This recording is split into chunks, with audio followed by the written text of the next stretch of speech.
Bismillahirrahmanirrahim. Assalamualaikum warahmatullahi wabarakatuh. Masih di 105 FM, nyaman dan bersahaja dalam jangkauan. Selamat malam rekan Rau, kembali lagi Angel menyapa ruang dengar rekan Rau di malam hari ini ya.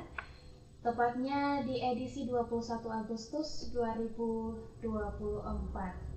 Di formasi pukul 20 di menit ke-20 ya rekan Rau. Seperti biasa di kalender di hari Rabu kita sudah kasih tanda ya bahwa malam hari ini kita ada talk show bersama dosen UIN Syahada Padang Sidin Puan, dan tentunya alhamdulillahnya juga Angel sudah bersama narasumber kita di malam hari ini, yakni kakak cantik ini ya.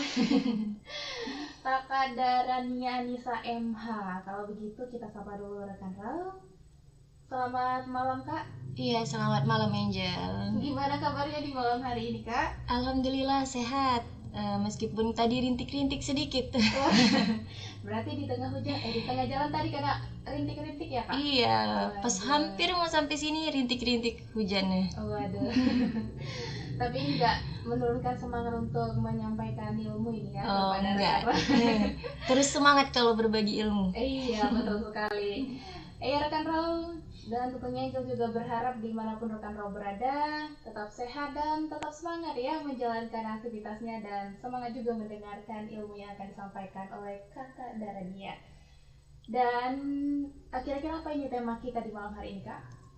Malam ini kita akan bahas yang sedikit seram-seram, tapi seramnya itu seram ilmu. Oke, iya. Ilmu ya Kak. Jadi tema kita pada malam hari ini kita kasih tema waspada, asal tuduh santet bisa masuk penjara. Waduh, ini sering ini ya Kak, apalagi di perkampungan ini ya. Iya betul. Oke deh, kalau begitu rekan Rau, kita awali dulu ya ngomongin perkara santet ini kita ya Kak. Emang apa sih Kak santet itu, kenapa harus dikaitkan dengan tuduhan santet? Iya. Santet atau yang biasa dikenal dengan istilah lain sihir gitu ya. Kalau biasanya yang sering kita temukan itu adalah santet itu atau sihir itu adalah memasukkan benda asing ke dalam tubuh seseorang gitu, yang kadang tidak bisa terprediksi, seperti ketika ditemukan paku, jarum itu di dalam tubuh seseorang. Dengan tujuan apa? Tujuan untuk melukai ataupun untuk membunuh seseorang.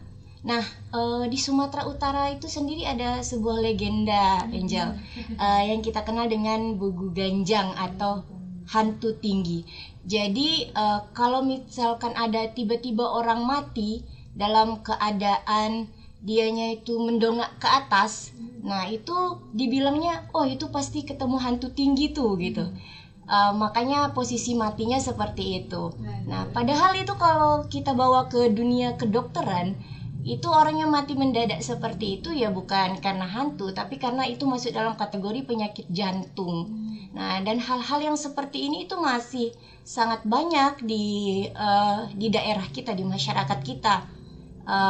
Kadang kita tuh masih terlalu lebih percaya tahayul, hal-hal yang berkembang di masyarakat seperti itu daripada dunia medis. Nah, kepercayaan seperti inilah yang mendatangkan kadang kita lebih memilih bertanya kepada dukun atau orang pintar daripada kepada ahli medis itu sendiri, gitu Angel.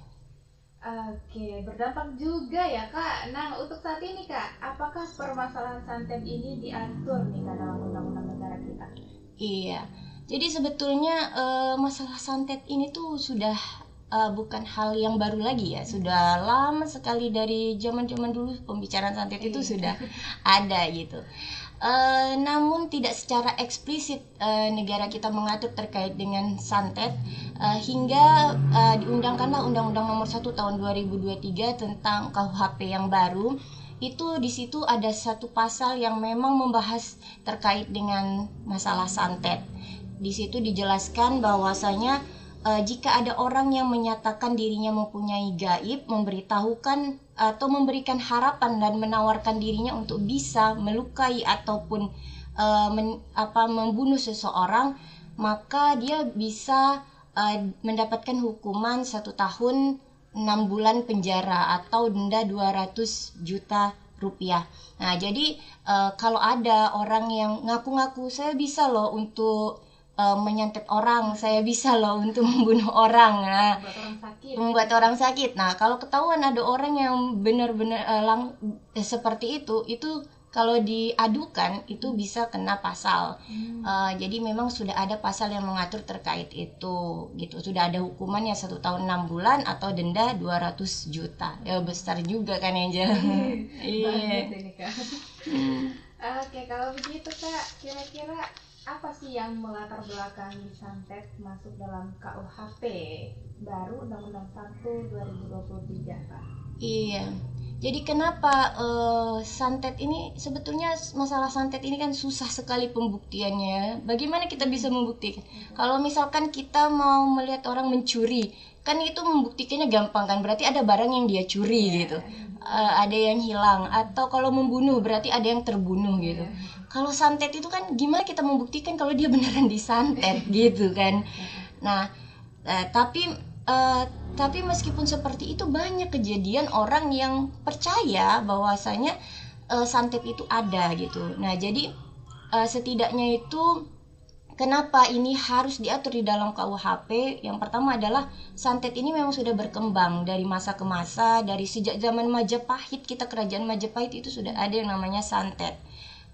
Dan inilah yang membuat kita perlu adanya undang-undang yang melindungi kita supaya jika terjadi permasalahan dengan santet ini. Nah, dan lebih parahnya lagi kalau sampai ada yang menuduh seseorang melakukan santet padahal tidak terbukti. Nah, makanya undang-undang ini akan melindungi orang tersebut juga gitu. Kemudian masalah santet ini juga kan sebetulnya sudah ada di KUHP lama, itu pasal 546, 547 KUHP. Jadi sebelum di dalam KUHP baru itu memang sudah ada. Dan juga yang kenapa undang-undang santet ini tentunya untuk melindungi secara material dan imaterial. Jadi kalau ada yang dirugikan, terutama misalkan dia dituduh dukun santet pada dukun santet gitu kan.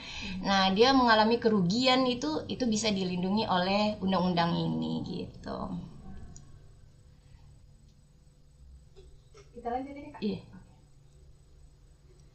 Iya, itu tadi rekan ya untuk undang-undang yang mengatur tentang santet. Lalu selanjutnya Kak, dalam perkara santet ini kira-kira siapa aja yang bisa terlibat, Kak? Iya, kalau kita perhatikan dalam perkara santet ini ada 3 pihak yang memang harus ada untuk menangani masalah santet ini. Yang pertama tentunya harus ada pelaku santet. Siapa itu pelaku santet? Yaitu orang tadi yang menawarkan, yang mengaku bisa mengobati, bisa membunuh orang itu, atau yang biasa kita kenal dengan dukun gitulah kan, atau paranormal gitu. Yang kedua adalah pengguna jasa santet. Ini adalah orang yang meminta bantuan kepada dukun tersebut gitu. Nah, dan ini masih banyak sekali kita temui, Angel, orang yang gitu. Kadang kalau dia ngerasa sakit sedikit, kenapa ya saya sakit, larinya ke dukun gitu kan, orang pintar, minta diobati. Kadang ada juga yang dia kehilangan barang, nanyanya malah ke dukun gitu. Dan inilah yang kadang yang menyebabkan banyak orang yang dituduh sebagai pelaku santet gitu. Kenapa? Karena misalkan dia sakit gitu, tidak sembuh-sembuh, terus dia tanya ke dukun gitu kan, terus nanti kata dukunnya, oh sepertinya kamu diguna-guna nih sama si itu yang sering ke rumahmu, gitu kan. Akhirnya karena seperti itu dia merasa, oh yang sering ke rumah saya misalkan si Vita nih gitu, akhirnya si Vita lah yang tertuduh, terus diceritakan, menyebar lah. Nah, inilah yang kadang membuat orang jadi padahal tidak tahu apa-apa malah tertuduh gitu kan. Nah, yang ketiga yaitu ya tentunya korban kayak gitu kan, pihak yang masuk dalam kategori terlibat dalam perkara santet ini tentunya ada korban. Kalau ada pelaku santet, ada orang yang mau minta untuk disantetkan, pasti ada yang menjadi korbannya. Ya, korbannya siapa gitu, yang tentu orang yang menjadi sasaran untuk disakiti atau kemudian dibunuh begitu. Bisa juga terlibat ini si korban ya Kak? Oke. Selanjutnya Kak, ini bagaimana cara mengetahui bahwasannya seseorang itu seorang tukang santet atau bukan gitu? Iya, itu lagi-lagi ini kan, memang kita tuh tidak boleh, pertama memang sulit gitu kan membuktikan terkait dengan santet ini, kita beneran kena santet atau tidak gitu. Atau itulah makanya undang-undang kita ini memang secara eksplisit sekali gitu. Kalau tadi ada undang-undang yang mengatur terkait santet, ada juga undang-undang yang memang sudah ada mengatur terkait cara pembuktiannya. Kalau kita lihat di pasal 184 ayat 1 KUHP itu, bahwasanya kita baru bisa mengatakan bahwa dia adalah pelakunya apabila memenuhi bukti-buktinya gitu.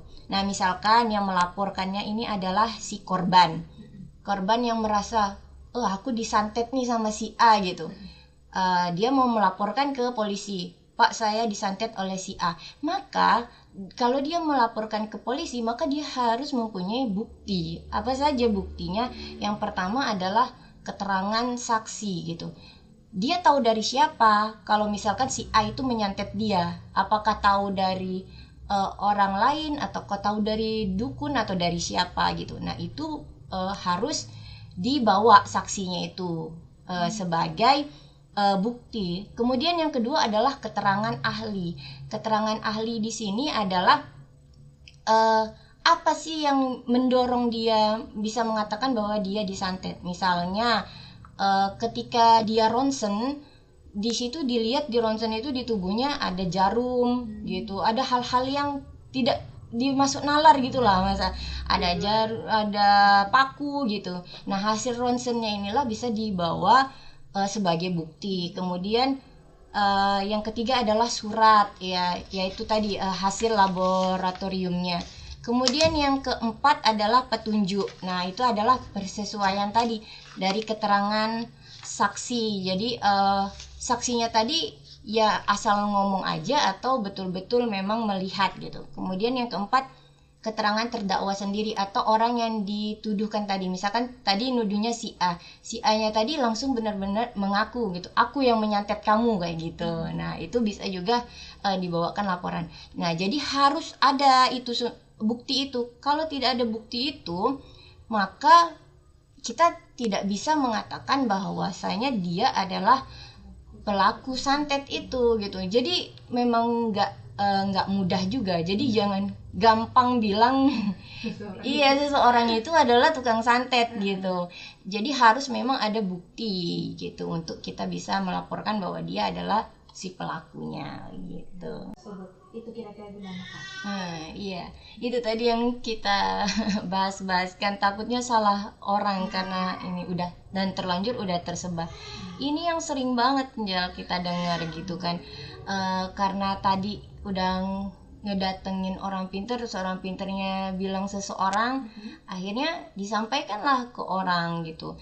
Apalagi sekarang itu mudah banget menyampaikannya ke orang-orang, tinggal kita update status gitu kan, misalnya saya diguna-guna nih sama si A gitu, akhirnya menyebar lah gitu kan, tanpa disadari. Nah, ini itu memberikan efek yang sangat berdampak sekali kepada orang yang tertuduh tersebut gitu.